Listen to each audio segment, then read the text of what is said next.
The next factor that will affect the landing performance is the wind. Shown here is a landing with no wind in order to create a comparison example.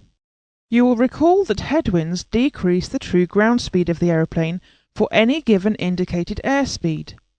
Thus, during a headwind, the forward speed over the landing surface is much less, and as a result, the distance required to bring the aeroplane to rest is decreased. A tailwind will have the opposite effect, and it will increase the ground speed for a given indicated airspeed. Thus, during a tailwind, the forward speed over the landing surface is much greater, and as a result, the distance required to bring the aeroplane to rest is increased. When examining the effects that winds have on landing performance, it is recommended that you do not use the actual wind that is given, just in case the wind changes to a worse condition than the one you have planned for. When calculating actual landing distances, it is recommended that you assume only 50% of the headwind component and 150% of the tailwind component. Most performance graphs that calculate the landing distance have the 50% headwind and 150% tailwind recommendation already applied. The example shown here demonstrates this. An important note is that there is no allowance for crosswinds, and therefore no safety factor for crosswinds. Crosswinds present an additional complication because of the effect of potentially crossed controls, which would have to be applied because the wind will tend to push the aeroplane off the centre line. These issues mean that aeroplanes are given maximum crosswind limits.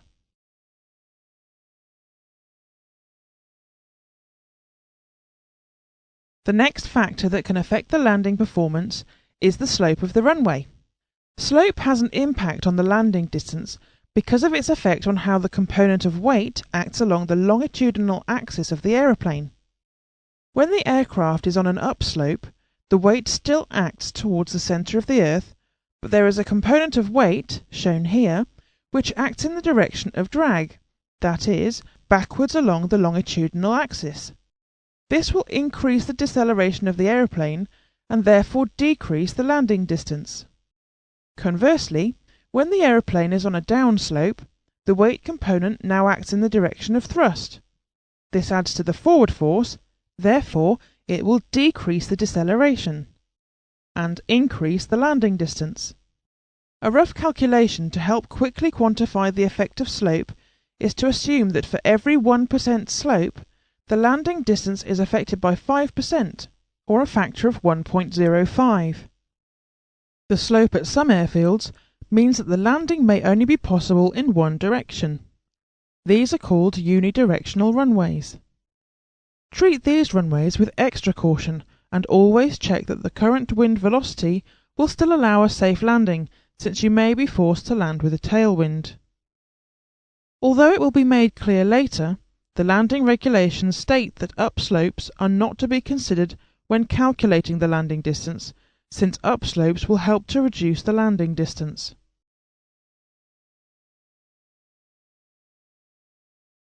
Most landing performance graphs assume a paved hard surface. If the condition of the runway is not like this, then the effect on the landing distance needs to be understood and corrections applied. A lot of small airfields have grass runways. The grass will increase the drag on the wheels. However, grass severely reduces the wheel friction to the runway compared to a paved runway, and therefore the wheel cannot be retarded efficiently by the brakes. Otherwise, the wheel will lock and the wheel friction with the runway will reduce even further. The overall effect is that grass runways will increase the landing distance. In light general aviation aeroplanes, this increase in landing distance is about 15% compared to a landing on a paved surface. However, most landings that you will carry out throughout your professional career will undoubtedly be on hard paved runways.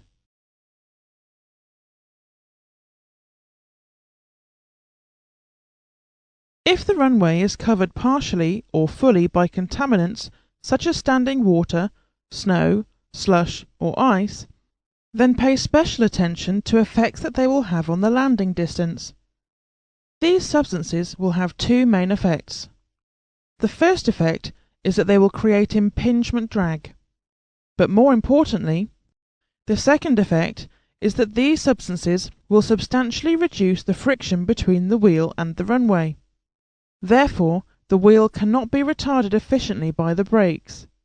The graph clearly shows that as a result of the reduced friction, and therefore the subsequent reduced braking action, any contamination of the runway due to water, snow, slush or ice will significantly increase the landing distance. This table shows the deceleration of an aeroplane during the landing based on different surfaces. You can see the large reduction in deceleration on icy runways.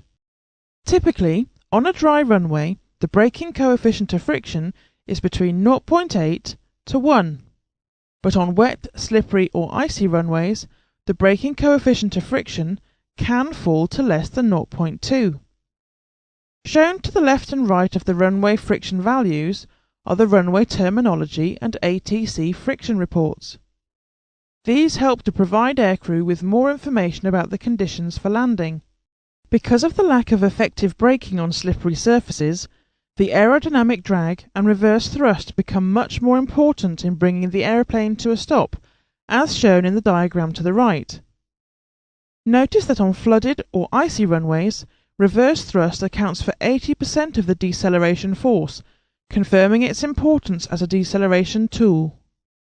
Next, you'll hear a commentary from a Canadian air traffic controller about a situation when the runway was slippery. We had some freezing drizzle fall while the temperature remained near freezing. This left an ice-covered runway. The Dash 8s didn't say anything about braking action. Then a BAE 146 landed. I watched him drop off the radar and gave him several seconds to get slowed down.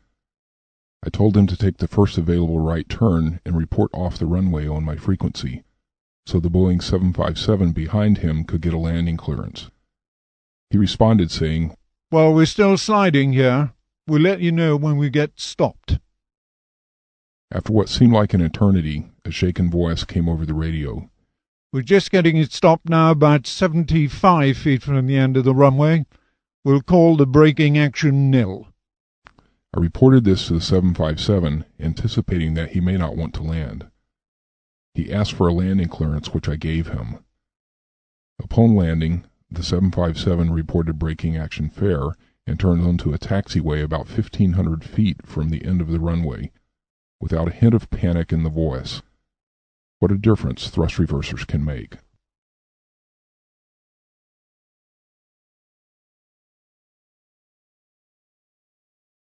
This part of the lesson is interactive, and it will help you to understand the relationship between the various types of contaminations, the braking effect with these contaminations, and the effect on the stopping distance. The aeroplane is travelling from left to right. You can select the type of surface you want to use, either dry, wet or icy. Once you have done so, looking to the left hand of the screen, move the slider on the horizontal bar underneath the 3 gauges. Moving the slider to the right increases the applied brake force. Be careful though, too much braking force will cause the wheels to lock, and this will change depending on the runway contamination. When you have completed this section, click on the forward arrow to continue with the lesson.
An important point to note is that there is a distinction between the definitions of a damp, wet or contaminated runway. A runway is considered to be damp when there is moisture present on the surface which changes its colour, but insufficient moisture to produce a reflective surface. A wet runway is one whose moisture level makes the runway appear reflective, but there are no areas of standing water in excess of 3 mm deep. Wet runways can cause the average dry landing distance to increase by as much as 50%. A contaminated runway is one where more than 25% of the runway is covered in a layer of moisture whose specific gravity is equivalent to a depth of 3 mm or more of water. The importance of runway contamination cannot be stressed enough, as many fatal accidents may have been avoided had due account been taken of the situation. From what you have learnt so far, it is vital that the pilot be aware of the type of runway contamination, its depth, its extent, its effect on the braking, and of course its overall effect on the operation concerned, in this case the landing. The information on the runway contamination and braking effect can be given to the pilot through a report. These reports are either by SNOTAM, Runway State Code, PIREPS, or spoken by Air Traffic Control. These reports may include braking action or braking coefficient. Use any runway report together with your aeroplane flight manual and standard operating procedure to best gauge the landing technique and landing performance.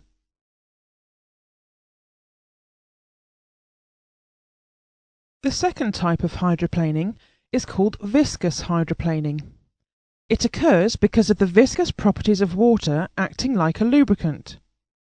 A thin film of fluid not more than 1/1000th of an inch deep cannot be penetrated by the tyre in the footprint area, and the tyre rolls on top of the film. Viscous hydroplaning can occur at a much lower speed than dynamic hydroplaning, but it requires a smooth surface. The most positive method of preventing this type of hydroplaning is to provide a microtexture to the pavement surface which breaks up the film of water, allowing it to collect into very small pockets.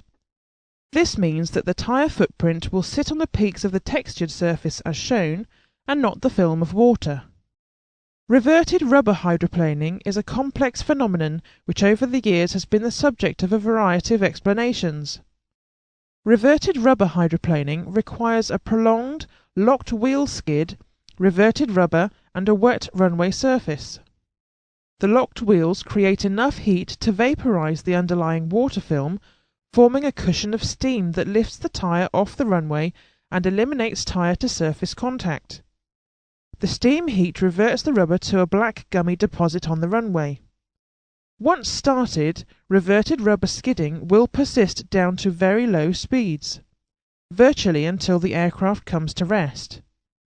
During the skid, there is no steering capability and the braking effect is almost nil. Reverted rubber hydroplaning is greatly reduced in modern aeroplanes due to the standardization of advanced anti-skid braking systems, which prevent wheel lock-up.